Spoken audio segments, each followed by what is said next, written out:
Seja muito bem-vindo a mais um caso sistêmico que a gente vai analisar juntos aqui no Instituto IMD. Esse caso foi muito interessante. Eu quero conversar com você sobre as compensações emocionais que muitas vezes nós fazemos, principalmente com relação ao nosso passado. Esse caso é um paciente homem, 45 anos, empresário e terapeuta. Qual era a queixa dele? Ele disse que a empresa dele estava tirando a paz. E paz para ele era muito importante. Então a gente foi olhar justamente para isso, para compreender o que estava acontecendo.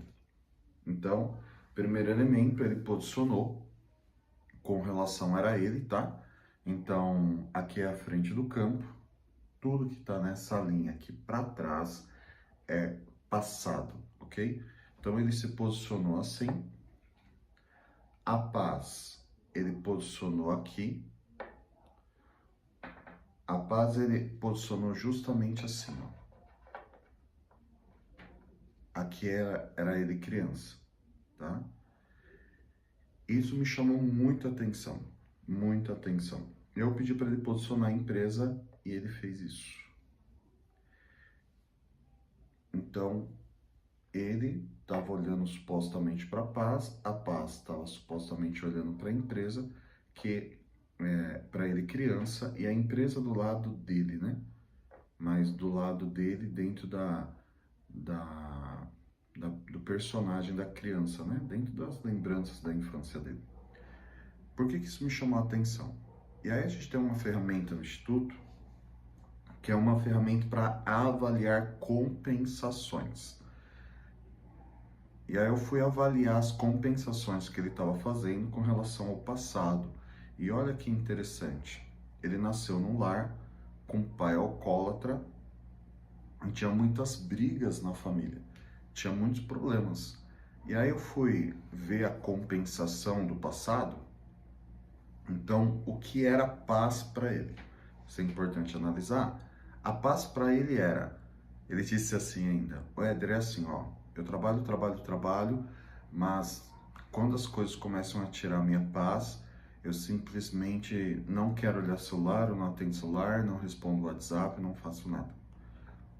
E aí eu perguntei para ele assim, o que é paz para você? E daí ele disse, paz é quando eu não tenho problema, ninguém me perturba, ninguém reclama. E aí o que a gente analisou? Aí a gente posicionou um outro elemento que estava relacionado à família de origem, que foi a falta de proteção na infância. E aí ele posicionou aqui, ó. Então ficou assim. Então, para ele, o passado estava muito bem, obrigado, estava resolvido, a empresa estava crescendo, estava com um faturamento bem interessante, ele tinha acabado de criar um outro segmento na empresa. Mas ele estava preso ao passado. Em qual sentido que ele estava preso ao passado? Eu vou te explicar isso.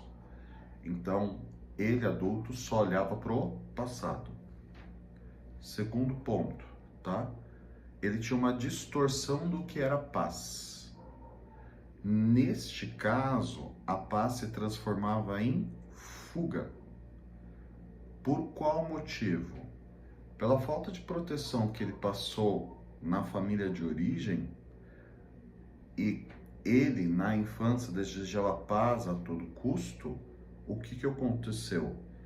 Essa ânsia de ter paz fazia com que ele se condicionasse hoje a não se envolver em situações que ele tivesse algum tipo de desafio, resolução de problemas.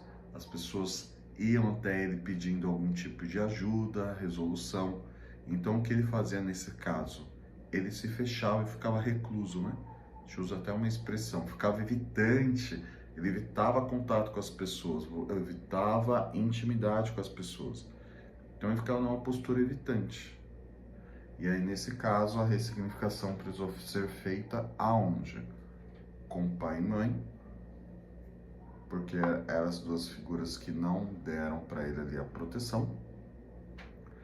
teve aquilo que a gente chama de dinâmica ou padrão do amor interrompido, o amor da família não chega até ele, porque também não chegou até os pais. E aí, ressignificação das emoções, que é, na verdade, a lembrança de infância e uma reestruturação do que era paz. Então, observe, às vezes, eu ou você podemos estar num comportamento de compensação que vem de infância. O que isso pode me impactar? Talvez você esteja pensando, nos impacta em nos deixar preso. Às vezes está tentando, se esforçando, se empenhando em se desenvolver, atingir alvos, sonhos, metas, objetivos e não está conseguindo. Por qual motivo? A influência do passado na sua vida, a compensação. Agora eu fico aqui me perguntando, quais compensações você está fazendo hoje? Como seria você passar por um processo desse para você ter uma amplitude, entender realmente as compensações? Como seria você ser um constelador e ajudar as pessoas a sair dessas compensações? Então fica atento às nossas datas, logo logo teremos uma próxima turma e se você quiser saber mais ou de passar por um processo desse, ou de se especializar ou se formar dentro da nossa metodologia, que nós temos uma metodologia exclusiva, ferramentas incríveis, chama a nossa equipe para um bate-papo, beleza? Muita gratidão, valeu, fica atento ao nosso próximo caso sistêmico, beijo no coração e até a próxima!